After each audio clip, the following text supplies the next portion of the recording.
तो फ्रेंड्स, इस वीडियो में हम लोग वर्क डन कैसे निकालते हैं इसके बारे में डिस्कस करने वाले हैं। तो सबसे पहले देखते हैं दोस्तों, work done bye constant force कैसे निकालोगे, मतलब अगर फोर्स कांस्टेंट है तो उसका वर्क डन कैसे निकालते हैं। तो सबसे पहले दोस्तों आपको पता है यहाँ पे वर्क डन का फॉर्मूला क्या होता है। Work done is equal to आपको पता है फोर्स इनटू डिस्प्लेसमेंट होता है। फोर्स हम कैपिटल एफ लेटर से दिखाते हैं और डिस्प्लेसमेंट हम एस लेटर से दिखाते हैं, फिर एक्स भी यूज़ कर सकते हो आप यहाँ पे। तो work done is equal to force into displacement. ये फॉर्मूला दोस्तों आपको कब यूज़ करना है, जब दोस्तों देखिए यहाँ पे एक ऑब्जेक्ट है और इस ऑब्जेक्ट पर एक फोर्स लग रहा है, ये एफ फोर्स, ठीक है। और इस फोर्स के वजह से इसका डिस्प्लेसमेंट भी इसी डायरेक्शन में हो रहा है। इस फोर्स के वजह से इस ऑब्जेक्ट का डिस्प्लेसमेंट भी इसी डायरेक्शन में हो रहा है। फोर्स और डिस्प्लेसमेंट की डायरेक्शन अगर सेम है तो आप ये फॉर्मूला डायरेक्टली यूज़ कर सकते हो, force into displacement. Work done is equal to force into displacement. Example के लिए देखिए, ये फोर्स है इस ऑब्जेक्ट पर लगने वाला 10 न्यूटन, और इसके वजह से इसका जो डिस्प्लेसमेंट है S is equal to 2 metre हो रहा है, इसी डायरेक्शन में हो रहा है। दोनों की डायरेक्शन सेम है और फोर्स यहाँ पे कांस्टेंट है, फोर्स चेंज नहीं हो रहा है। तो यहाँ पे आप वर्क डन कैसे निकालोगे, work done is equal to directly ये फॉर्मूला आप यूज़ कर सकते हो। फोर्स कितना है यहाँ पे 10 और डिस्प्लेसमेंट उसी डायरेक्शन में हो रहा है, तो ये 2 मीटर। 10 इंटू 2 होता है दोस्तों ये 20, और वर्क डन का यूनिट क्या होगा, ये newton into metre. Newton into metre होता है जूल, ठीक है। तो अगर फोर्स कांस्टेंट है और फोर्स और डिस्प्लेसमेंट एक ही डायरेक्शन में है तो ये फॉर्मूला आप यूज़ कर सकते हो।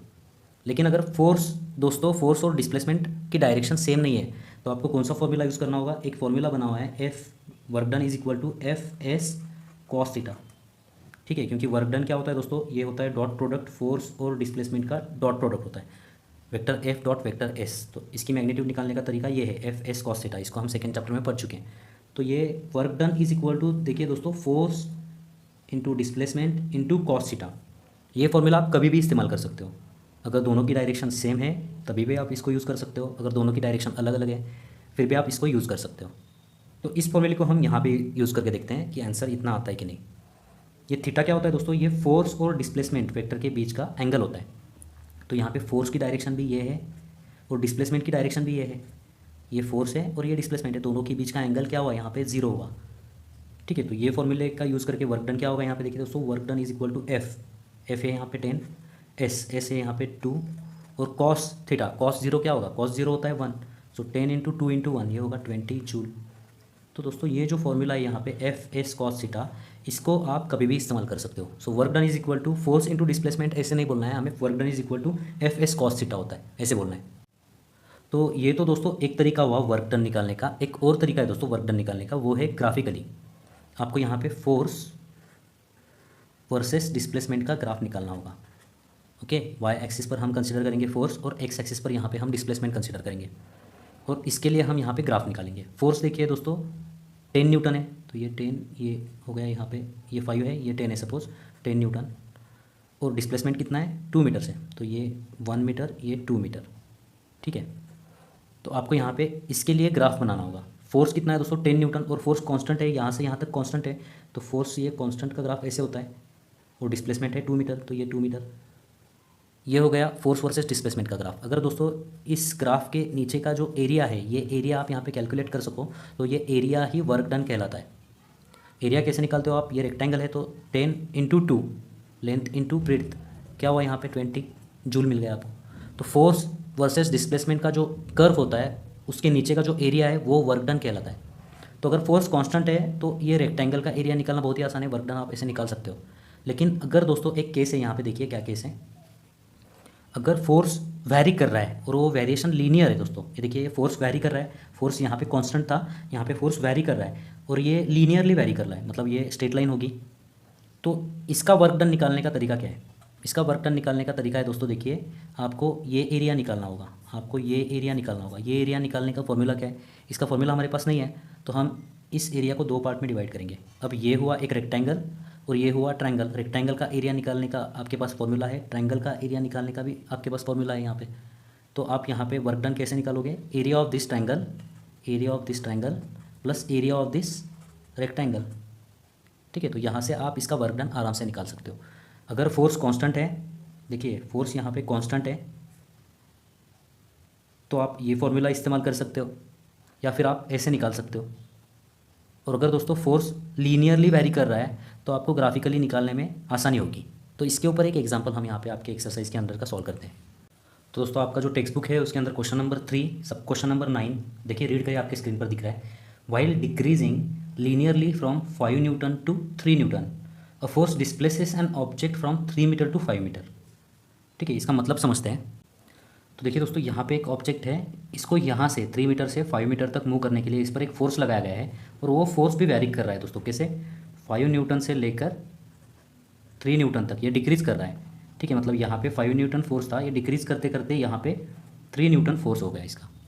तो यहाँ पे इस फोर्स ने कितना वर्क डन किया ये आपको यहाँ पे पता करना है. तो इसको निकालने के लिए सबसे आसान तरीका क्या है दोस्तों, आप यहाँ पे ग्राफ निकाल सकते हो. ये लीनियरली वैरी कर रहा है, ये आपको क्वेश्चन में दिया गया है. ठीक है, तो आप फोर्स वर्सेस डिस्प्लेसमेंट का यहाँ पे ग्राफ निकालते हैं.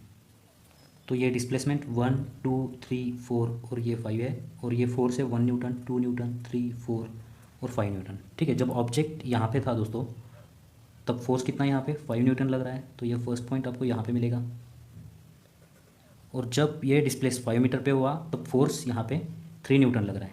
ठीक है, तो ये देखिए ये दूसरा पॉइंट आपको यहाँ पे मिला, और ये जो फोर्स है ये डिक्रीज़ कर रहा है, ये लीनियरली डिक्रीज़ कर रहा है. तो इस फोर्स का आपको वर्क डन निकालना है. तो आपको क्या करना होगा दोस्तों, यहाँ से एक वर्टिकल लाइन ड्रॉ करनी होगी, यहाँ से एक वर्टिकल लाइन ड्रॉ करनी होगी, और आपको इसका एरिया निकालना होगा. तो इसका एरिया निकालने का तरीका क्या है, आपको इस ट्रायंगल का एरिया निकालना है और आपको इस रेक्टेंगल का एरिया निकालना है. इस ट्रायंगल को हम नाम देंगे यहाँ पे ABC, और इस रेक्टेंगल को हम BCDE ऐसे नाम देंगे. ठीक है, तो ये टोटल एरिया क्या होगा, ये होगा work done by this force. तो ये work done by this force is equal to area of this triangle ABC. ठीक है, plus area of this rectangle BCDE. तो ट्रायंगल का एरिया क्या होता है दोस्तों, half into base into height. Base कितना है, ये बेस है यहाँ पे देखिए 2, so half into base 2 into इसकी हाइट यहाँ से यहाँ, ये हाइट भी 2 है, प्लस रेक्टेंगल का एरिया क्या होता है दोस्तों, लेंथ इंटू विड्थ. लेंथ है यहाँ पे 2 और ये विड्थ है यहाँ पे देखिए यहाँ से यहाँ तक ये 3 है, तो ये होगा 2 इंटू 3. ठीक है, तो ये 2 से 2 कैंसिल हो गया, यहाँ पे 2 प्लस 2 इंटू 3 6, सो 2 प्लस 6 8 हो गया. तो वर्क डन क्या मिला दोस्तों आपको यहाँ पे 8 जूल. ठीक है,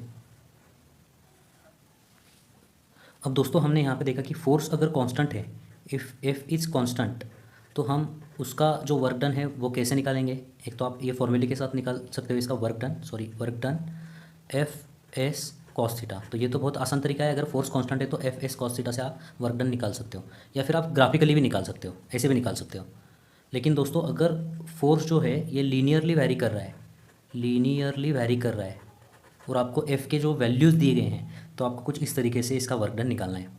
और एक दोस्तों तीसरी केस है, वो केस क्या है देखिए दोस्तों, work done by variable force. तो अब देखते हैं दोस्तों work done by variable force, और ये वेरिएबल कैसा है, नॉन लीनियर वेरिएबल.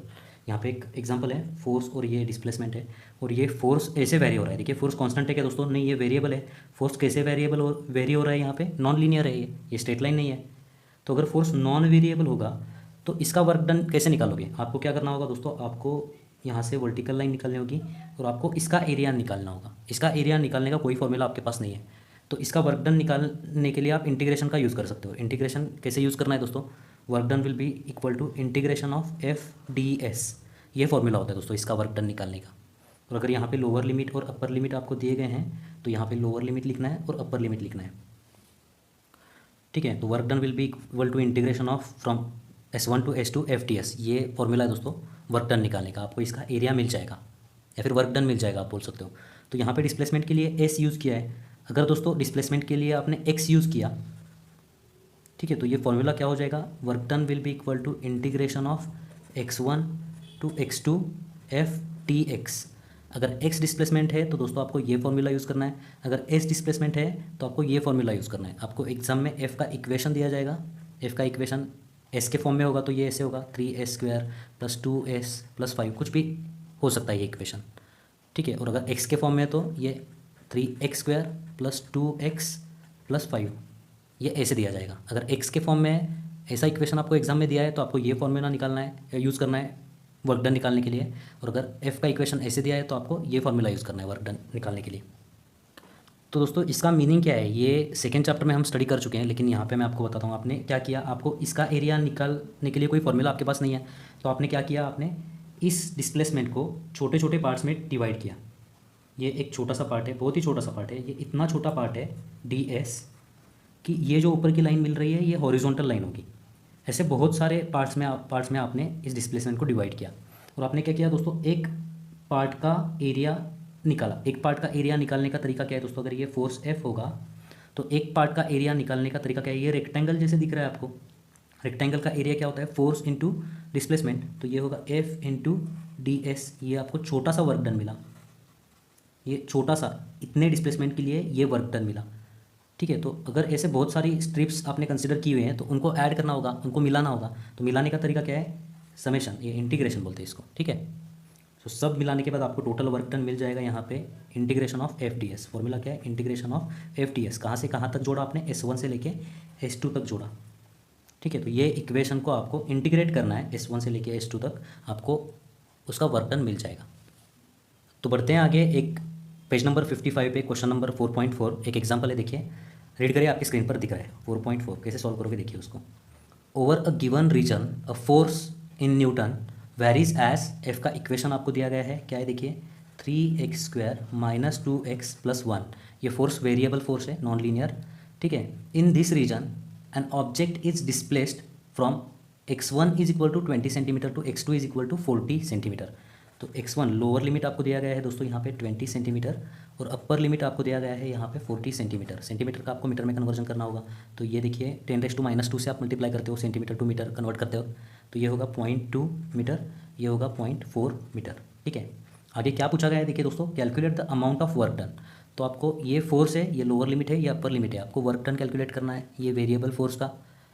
तो आपको कौन सा फॉर्मूला यूज़ करना होगा, यहाँ पे x दिया हुआ है डिस्प्लेसमेंट, तो आपको ये फॉर्मूला यूज़ करना होगा, work done will be equal to what, integration of x1 to x2 FDX, ठीक है। फोर्स का इक्वेशन आपको यहाँ पे लिखना है, तो integration of x1 to x2, force का इक्वेशन क्या है, 3x² minus 2x plus 1 dx।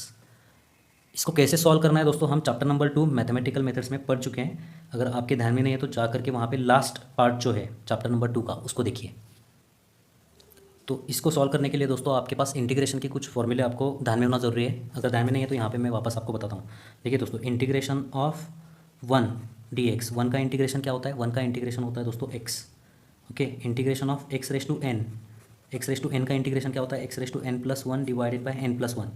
तो इस हिसाब से अगर इंटीग्रेशन x का निकालना हो तो कैसे निकालोगे, x की पावर यहाँ पे 1 है, तो x रेज टू n का integration x raise to n plus 1 divided by n plus 1, तो x रेज टू 1 का क्या होगा, x raise to 1 plus 1 2 divided by 1 plus 1 2। तो x का इंटीग्रेशन होता है दोस्तों x² बाई 2, ठीक है। और 3x² का अगर आपको इंटीग्रेशन निकालना है, 3x², ठीक है, तो 3 तो कांस्टेंट है, 3 बाहर आ जाएगा, आपको x² का इंटीग्रेशन यहाँ पे निकालना है, ठीक है। यहाँ पे dx होगा, तो 3 तो कांस्टेंट है, बाहर निकाला। x रेज टू n का इंटीग्रेशन क्या होता है दोस्तों, x raise to n plus 1 divided by n plus 1, so 2 plus 1 3, तो ये क्या होगा, x³ divided by n plus 1 3 हो जाएगा, 3 3 कैंसिल हो जाएगा, x³ मिल जाएगा आपको, ठीक है। यहाँ पे 2x का इंटीग्रेशन निकालना है, तो 2x का इंटीग्रेशन क्या होगा, dx क्या होगा, यहाँ पे 2 तो कांस्टेंट है, ये बाहर आ जाएगा, इंटीग्रेशन ऑफ x dx, और x dx का इंटीग्रेशन क्या होता है, x² बाई 2, तो ये होगा 2 इंटू x² बाई 2, ये 2 2 कैंसिल हो जाएगा, ये x² आ जाएगा। और 1 का इंटीग्रेशन क्या है दोस्तों, x है, ठीक है। तो कुछ इस तरीके से हम यहाँ पे इसका इंटीग्रेशन निकालेंगे।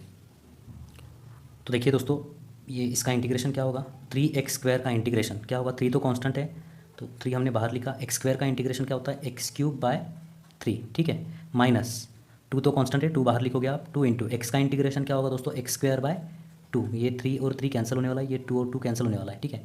प्लस 1 का इंटीग्रेशन क्या होता है दोस्तों, 1 का इंटीग्रेशन होता है x, ठीक है। तो अगर ये दोस्तों x1 lower limit upper limit दिए गए हैं आपको, लोअर लिमिट कितना है यहाँ पे 0.2 और अपर लिमिट कितना है 0.4, तो ये डेफिनेट इंटीग्रेशन का टाइप है। यहाँ पे आपको लिखना है लोअर लिमिट 0.2, यहाँ पे अपर लिमिट लिखना है 0.4। तो पहले x की जो यहाँ पे वैल्यूज़ हैं ये 0.4 लिखना है, उसमें से आपको माइनस करना है 0.2 डाल के। मतलब आपको क्या करना है, यहाँ पे मैं आपको दिखाता हूँ, इज इक्वल टू पहले 0.4 पुट करना है, यहाँ पे क्या होगा 0.4³ माइनस 0.4 स्क्वायर प्लस 0.4, और उसमें से आपको यहाँ पे सब्ट्रैक्ट करना है 0.2 की वैल्यू डालकर, फिर आपको फाइनल आंसर मिल जाएगा, ठीक है। तो 0.2³ माइनस 0.2 स्क्वायर प्लस 0.2, ठीक है। तो इसको आप आराम से सॉल्व कर सकते हो लॉग टेबल का इस्तेमाल करके। तो दोस्तों ये कैलकुलेशन तो मैं आपको नहीं बताऊंगा, लेकिन मैं यहाँ पे फाइनल आंसर आपको बताता हूँ, मैंने चेक नहीं किया है, आप चेक करिए इसको। ये आंसर है 0.136 जूल। क्या ये करेक्ट है या नहीं है, आप कमेंट सेक्शन में बता सकते हो। So work done is equal to 0.136 joule. तो इस फोर्स का जो वर्क डन है यहाँ से यहाँ ऑब्जेक्ट को डिस्प्लेस करने के लिए, ये वर्क डन 0.136 जूल आता है दोस्तों। एक और एग्जांपल आपको यहाँ पे सॉल्व करना है दोस्तों, क्वेश्चन नंबर 3, उसके अंदर देखिए सब क्वेश्चन नंबर 10 आपका जो एक्सरसाइज है उसके अंदर का रीड करिए। देखिए क्वेश्चन क्या है, variation of a force in a certain region is given by, F का इक्वेशन आपको दिया गया है। ये इक्वेशन क्या है देखिए, 6x² minus 4x minus 8। It displaces an object from x is equal to 1 metre to x is equal to 2 metre. तो आपको x का लोअर लिमिट x1 और अपर लिमिट दिया गया है दोस्तों यहाँ पे इन दिस रीजन। ओके, आगे बढ़िए, calculate the amount of work done. तो आपको यहाँ पे वर्क डन कैलकुलेट करना है। तो वर्क डन निकालने का तरीका क्या है दोस्तों, ये वेरिएबल फोर्स है, इसका इक्वेशन दिया गया है। तो work done will be equal to what, integration of F D X. X displacement है तो यहाँ पे एक्स लिखना है आपको। और लोअर लिमिट क्या है इसका, x1 is equal to 1 metre to x2 is equal to 2 metre. ठीक है, अब दोस्तों ये इक्वेशन यहाँ पे लिख के लेते हैं। ये क्या होगा देखिए, इंटीग्रेशन 1 टू 2, ये क्या होगा, f 6x² minus 4x minus 8 dx। तो अब इसका इंटीग्रेशन आपको निकालना है। तो ये इंटीग्रेशन निकालने का तरीका क्या है, 6x², 6 तो कांस्टेंट है, इसको आप बाहर लिखोगे। x² का दोस्तों इंटीग्रेशन क्या होता है, x³/3, ये हम देख चुके हैं। माइनस 4 कांस्टेंट है तो इसको बाहर लिखोगे। x का इंटीग्रेशन क्या होता है, x²/2। माइनस 8 कांस्टेंट है तो इसको आप बाहर लिखोगे। 1 का इंटीग्रेशन क्या होता है दोस्तों, x होता है, तो ये होगा 8x। ठीक है, और इसको आपको यहाँ पे ब्रैकेट के अंदर, यहाँ पे ब्रैकेट के बाहर यहाँ पे 1 और 2 लिखना है। x is equal to 1, x is equal to 2, या x1 is equal to 1, x2 is equal to 2 लिखना है। ठीक है, तो देखिए ये क्या होगा, 3 2 6, तो ये होगा 2x³। ये क्या होगा देखिए, 2 2 4, तो ये माइनस 2x² होगा, माइनस ये होगा यहाँ पे 8x। अब आपको पुट करने हैं दोस्तों, यहाँ पे पहले 2 पुट करना है और ये इक्वेशन सॉल्व करना है, फिर -1 पुट करके इसको सॉल्व करना है। ठीक है, तो क्या होगा देखिए, 2 इंटू 2³ 8 होता है, ये 8 इंटू 2 16 हो जाएगा, माइनस 2 इंटू 2² 4 2 8 हो जाएगा ये, माइनस 8 इंटू 2 16। ठीक है, तो ये आपको 2 पुट करने के बाद ये वैल्यू मिली, आपको इसमें से माइनस करना है और 1 पुट करना है यहाँ पे। सो 2 इंटू 1³ ये होगा 2, minus 2 into 1² 2, minus 8 into 1 minus 8 हो जाएगा। ठीक है, तो 16 माइनस 16 ये हो जाएगा 0, ये होगा यहाँ पे -8, यहाँ पे ये -2 माइनस 2 0 -8। सो -8 minus minus +8, -8 + 8 is equal to 0। तो इस केस में वर्क डन कितना आया दोस्तों, हमारा वर्क डन आया यहाँ पे 0 जूल। ठीक है, तो ये work done by variable force, ये कंसेप्ट दोस्तों यहाँ पे खत्म होता है। नेक्स्ट वीडियो में दोस्तों हम कंजर्वेटिव और नॉन कंजर्वेटिव फोर्सेस पढ़ने वाले हैं। तो मिलते हैं दोस्तों आपसे अगली वीडियो में, धन्यवाद।